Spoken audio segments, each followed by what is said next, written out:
আজকে আপনাদের জানাবো মহানায়কের বিয়ের গল্প। ঘটনাটি তরুণ কুমারের লেখা আমার দাদা উত্তম কুমার বই থেকে নেওয়া। মহানায়কের বিয়ের পাকা কথা বলতে মহানায়কের বাড়িতে এসেছেন গৌরী দেবীর বাবা। সময়টা অঘ্রাণ মাস। ওরা চাইছিলেন ফাল্গুন মাসে বিয়ের দিন ঠিক হোক। মহানায়কের বাবা আপত্তি জানালেন। কারণটা শোনার পর ওরাও মেনে নিলেন তাঁর আপত্তি। তাঁর ইচ্ছে ছিল নতুন বউ বাড়ি আসার আগে বাড়ির টুকটাক কিছু মেরামতি সেরে নেবেন। এরপর এলো অন্য কথা।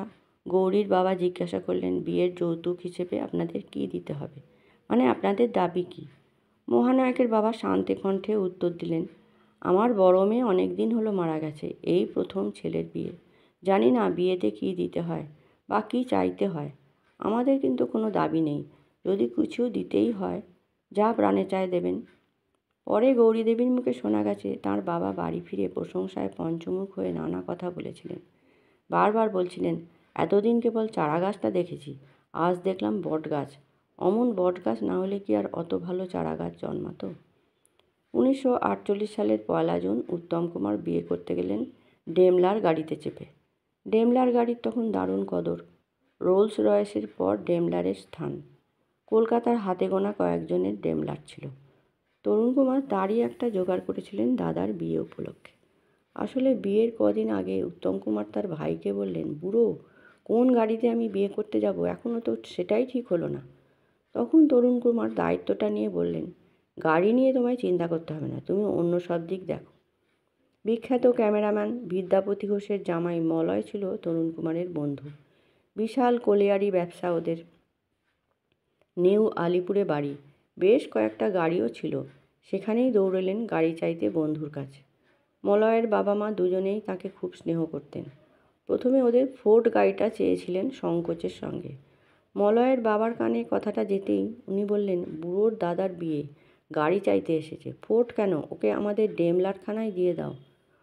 ফুল দিয়ে সাজানো ডেমলার দেখে তো বিয়ের দিন মহানায়কের চক্ষু চড়ক গাছ। এক পাশে ডেকে নিয়ে নিচু গলায় বললেন, বুড়ো, এ কী করেছিস? কাল পর্যন্ত গাড়িটা থাকবে তো, নইলে পেস্টিজে পড়ে যাব। ডেমলারে চড়ে বর বিয়ে করতে গেল, ফিরল ট্যাক্সিতে, ব্যাপারটা কি ভালো দেখাবে?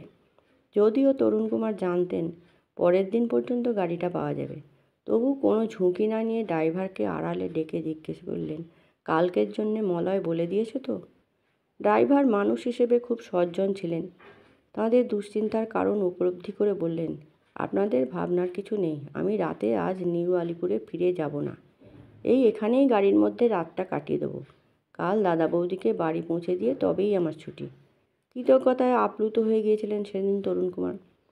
এমন সব ভালো মানুষ আছেন বলেই তো পৃথিবীটা এত সুন্দর।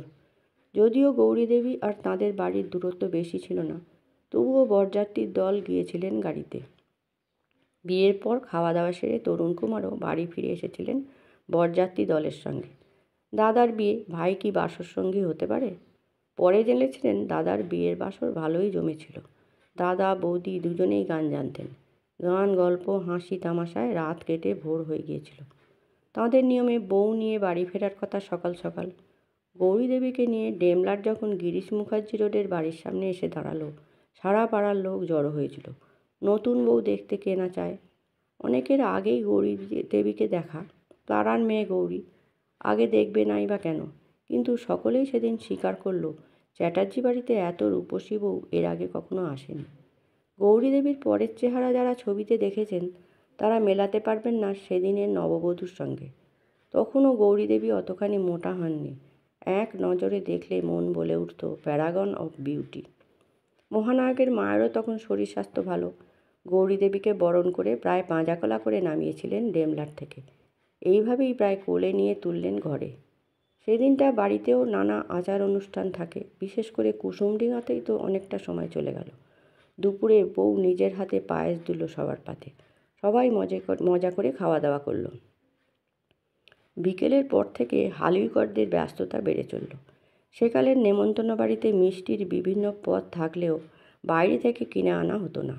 মিষ্টির সাইজের ব্যাপার আছে, স্বাদের দিকে নজর দিতে হয়। কেনা মিষ্টি কর্তাদের মন জোগাতে পারত না। আজকালকার মতো ক্যাটারারও যত্রতত্র গড়ে ওঠেনি তখন। সেকালে রাঁধুনি এনে বাড়িতে রান্না হতো, পরিবেশন করত পাড়ার ছেলেরা। মহানায়কেরও বিয়েতেও তাই হয়েছিল। বউ ভাতে রান্না করতে এসেছিল রাধু ঠাকুর, মহানায়কের মামার বাড়ির দিককার রাঁধুনি। দারুণ সুনাম। মামার বাড়ি আহিরিটোলা অঞ্চলে বনেদি বাড়ির কোনো উৎসব হলে ডাক পড়ত রাধু ঠাকুরের।